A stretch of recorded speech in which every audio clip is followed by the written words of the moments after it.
This channel does not promote or encourage any illegal activities. All contents provided by this channel is meant for educational purpose only. Friends, today we are going to learn losses of DC generator. Generator का जो loss होता है, ये loss का types के बारे में हम पढ़ेंगे। पहले देखिए लॉसेस किसे कहते हैं। The difference between input and output of the machine is known as loss. तो what's that? As DC generator converts mechanical energy in the form of DC electrical energy, and doing so after some time in a running condition, if we touch the body of the machine we find some heat is there. We know energy cannot be created, cannot be destroyed, but it can be transferred from one form to another easily. As we find some heat on the body of the machine, it means that some energy is converted into heat energy. For this reason, as generator converts mechanical to electrical, and doing so, and as heat is there, means some energy is converted into heat energy. For this reason, the output of the machine is not equal to the input of the machine. The output of the machine is always lesser than the input of the machine, and the difference between input and output of the machine is known as loss. Keep in mind that term. The difference between input and output of the machine is known as loss. As the parts of machine are two types. One is electrical part, that is winding part, which is made of copper wires, SCC wire, super enameled copper wires. Another part is mechanical part, that is made of cast iron, silicon, laminated silicon steels, etc.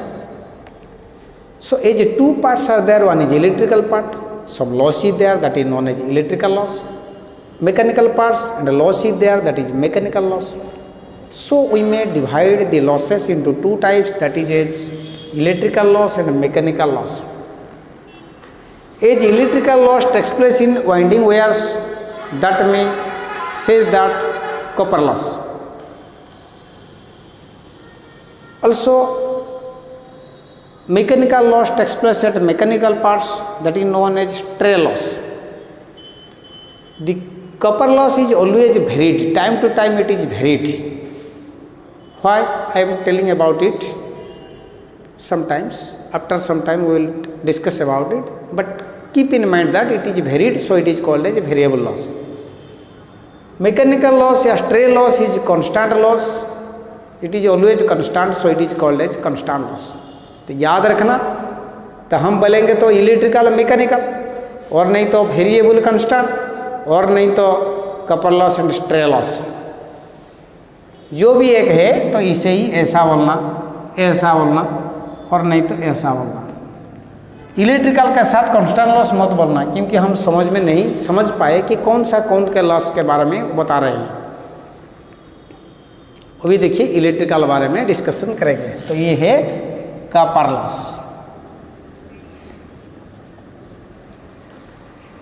The copper loss is calculated by the formula PC is equal to I square R।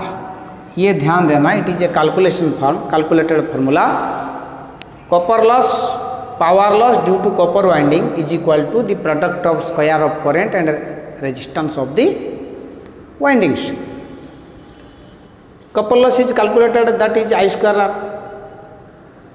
Generator में हम जो part देखते हैं ना, वो दो part है, एक है आर्मेचर, दूसरा है फील्ड। तो armature is also wound wire, it is a wound armature, winding are there. Field also made of super enamelled copper wires, चाहे थिन हो या थिक हो, मोर नंबर्स हो या लेस नंबर्स हो, मतलब सीरीज फील्ड हो या शंट फील्ड हो, कोई बात नहीं, लेकिन the field is made of copper wires. So we में calculated again two types divide कर सकते हैं। इसे कहते हैं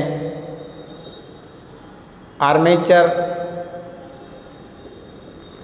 कपर लॉस, इसे भी कह सकते हैं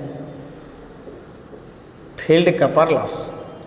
मतलब हम ऐसा कैलकुलेशन कर सकते हैं आई स्क्वायर ए आर ए, आई ए का मतलब आर्मेचर करंट, आर ए का मतलब आर्मेचर रेजिस्टेंस, दोनों को मल्टीप्लाई करेंगे तो हमको आर्मेचर का प्लस मिल जाएगा। ऐसा ये भी कह सकते हैं आई स्क्वायर एफ आर एफ, मतलब फील्ड का प्लस को हम ऐसे कैलकुलेशन कर सकते हैं।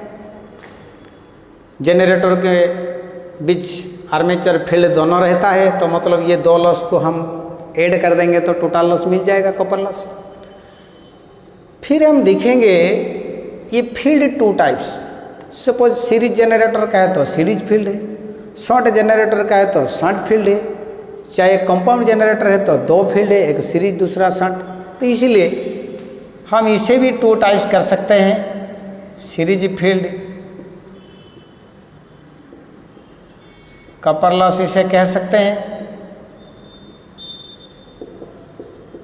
शंट फील्ड कॉपर लॉस कह सकते हैं। मतलब ये वाला आई square S E R A सी होगा, ए सी का मतलब सीरीज, आई मीन्स आर्मेचर, तो एक फॉर्मूला सेम है। तो शंट फील्ड का ऐसे हो सकता है I square S H R S H. तो हमारे पास कंपाउंड है तो ये दोनों फील्ड रहेगा, सीरीज होगा तो यही रहेगा, शॉर्ट बताएगा तो यही रहेगा, लेकिन सभी के पास आर्मेचर है। सपोज मान लो एक कंपाउंड जनरेटर का कॉपर लॉस कैलकुलेटर करने को बताया, सवाल है हमारे लिए, तो हम क्या करेंगे, series field copper loss plus short field copper loss plus armature copper loss, ये तीनों को मिलाएंगे तो कंपाउंड जनरेटर का कॉपर लॉस मिल जाएगा। ऐसा एक शॉर्ट जनरेटर का कॉपर लॉस कैलकुलेशन करने को बताया तो हमको पता है कि शॉर्ट का आर्मेचर है और शॉर्ट फील्ड है, तो इसीलिए ये लेंगे short field copper loss, then armature को लेंगे, तो मिल जाने के बाद हमको मिल जाएगा copper loss of short generator. सब चाहे सीरीज जनरेटर का है तो सीरीज का ये आर्मेचर लेंगे, उसके बाद सीरीज फील्ड कॉपर लॉस को ले जाएंगे ये वाला को, तो दोनों को मिलाएंगे तो copper loss of series generator मिल जाएगा हम। कंपाउंड है तो सभी को ऐड करने के बाद मिल जाएगा हमको कॉपर लॉस। तो कॉपर लॉस के बारे में हमको ट्रिक्स मालूम हो गया। तो ये कॉपर लॉस जो मशीन में होता है, देखिए ये कॉपर लॉस बार बार चेंज होता है। जैसा for example the gold ring available at मी,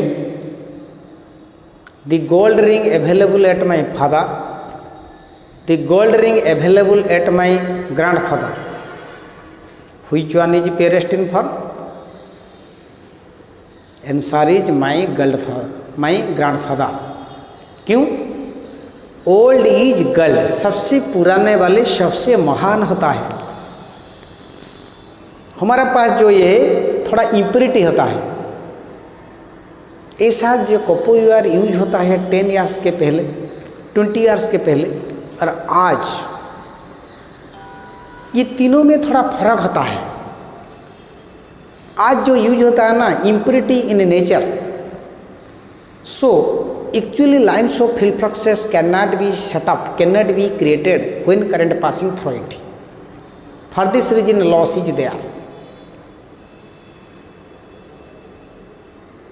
तो इसलिए टाइम टू टाइम चेंज होता है। जैसा मैंने एग्जांपल दिया मेरे ग्रैंडफादर के बारे में, पापा के बारे में, मेरे के बारे में, ऐसा थोड़ा थोड़ा चेंज होता है ना।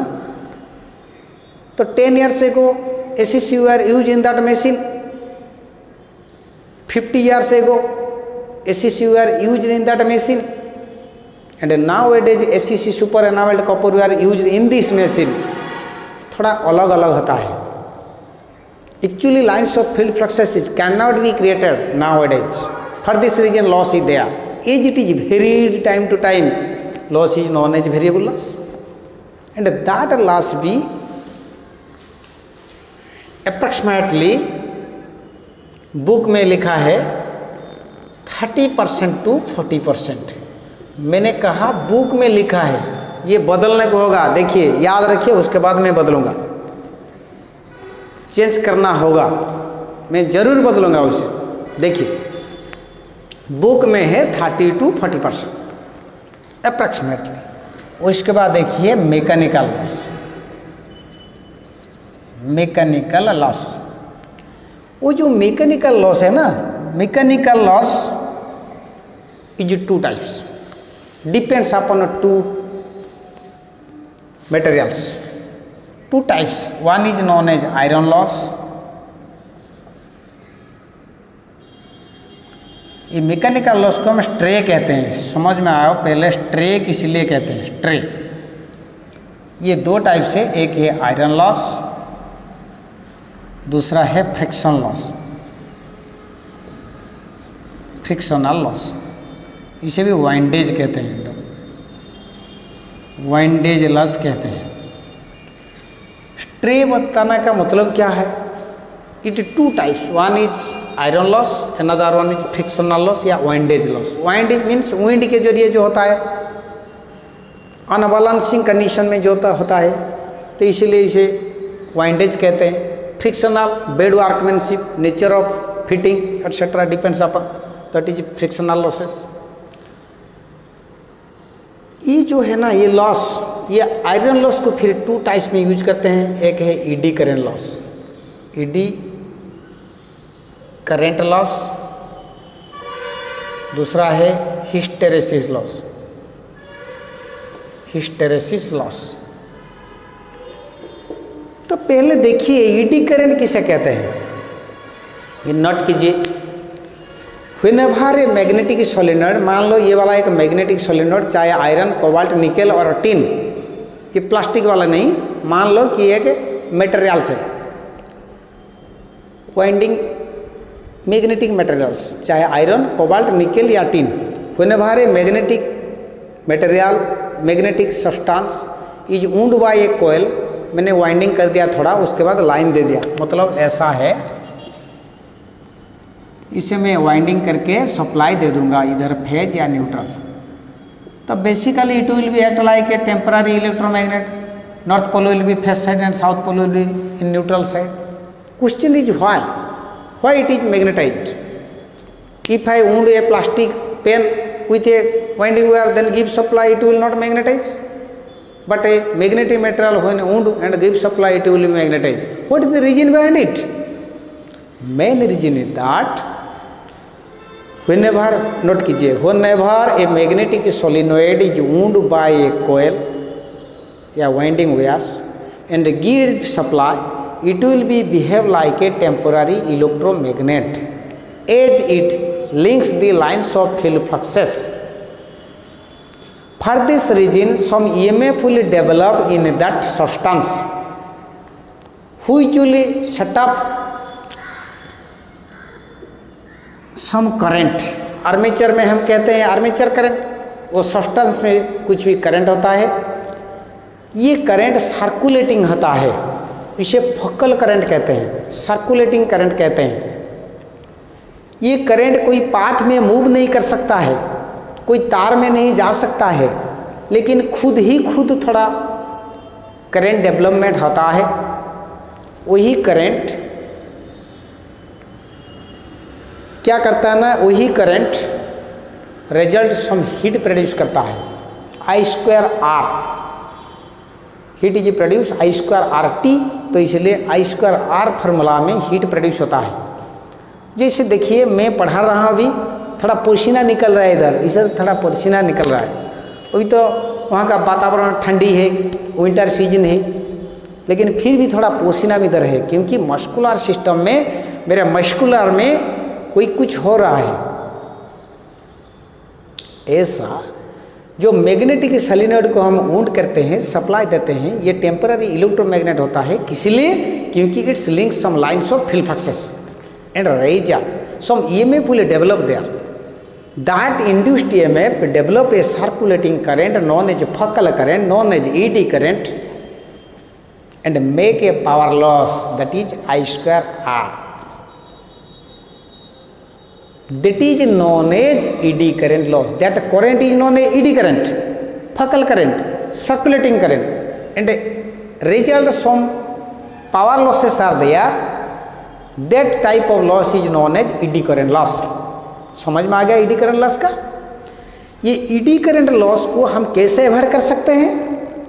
By using a laminated core, ED current loss is avoided. याद रखिए एवॉइड करना का प्रोसीजर क्या है, by using laminated core we may avoided the loss. तो ये ईडी करंट लॉस के बारे में हम समझ गए। उसके बाद देखिए हिस्टेरेसिस लॉस क्या है। हाँ, और एक ईडी करंट लॉस का फॉर्मूला भी है, तो इससे हम ईडी करंट लॉस को हम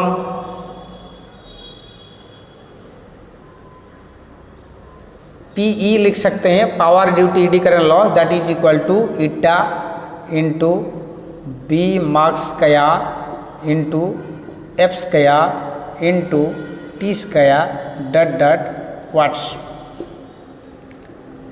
ईटा का मतलब एफिशिएंसी के साथ B max square, B means field fluxes in weber, phi into A हम कह सकते हैं, B का मतलब field fluxes into cross sectional area of the materials, तो इसे B कहते हैं, B का मतलब फाई इंटू A, तो B max square into F square into T square dot watts.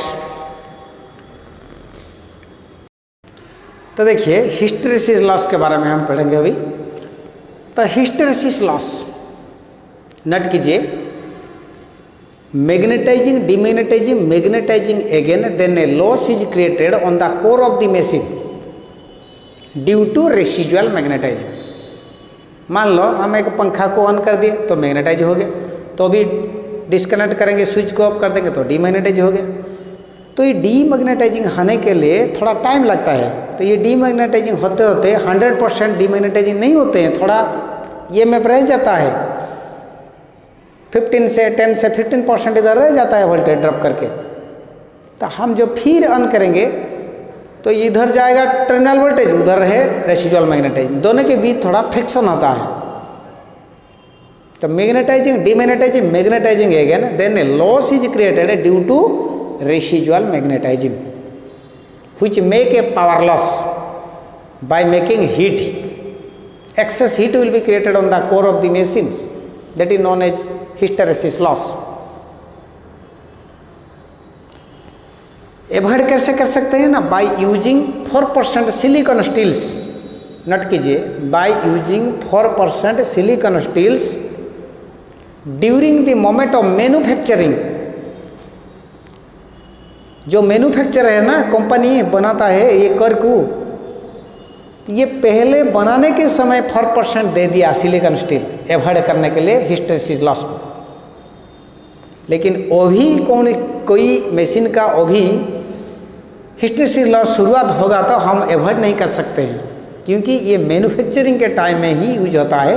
4% silicon steel is use during the moment of manufacturing of the car and such type of loss is avoided. Such type of losses also calculated by the formula PHY, P means power due to HY का मतलब hysteresis, that is equal to eta into B max to the power 1.6 into F into V dot watts।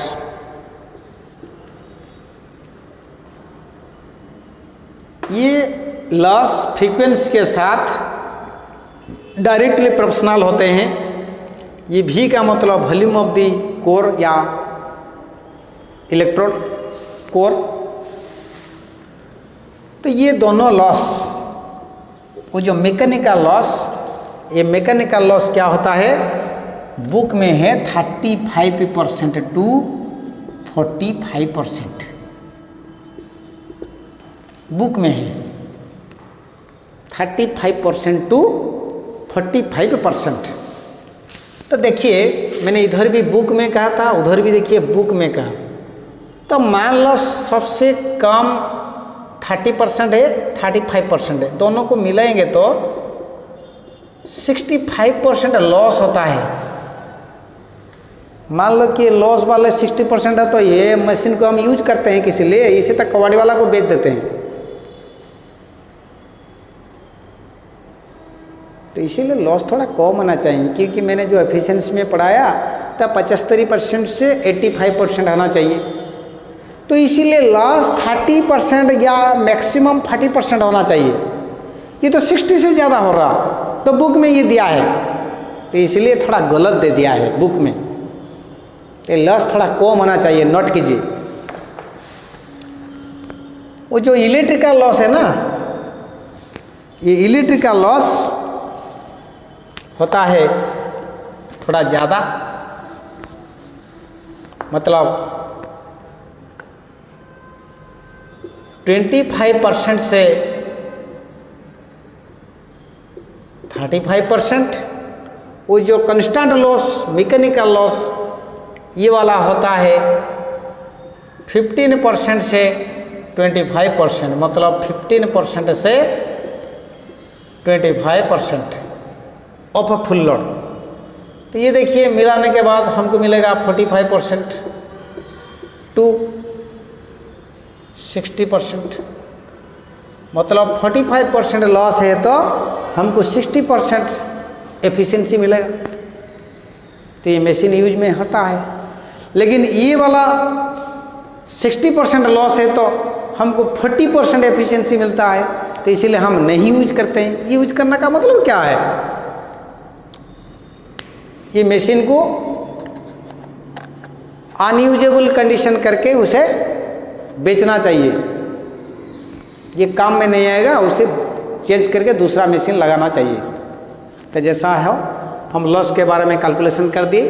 तो 2 loss है, कौन सा वाला constant, कौन सा वाला वेरिएबल, देखिए मैंने डिटेल्स कर दिया। तो स्क्रीनशॉट भी आप ले सकते हैं।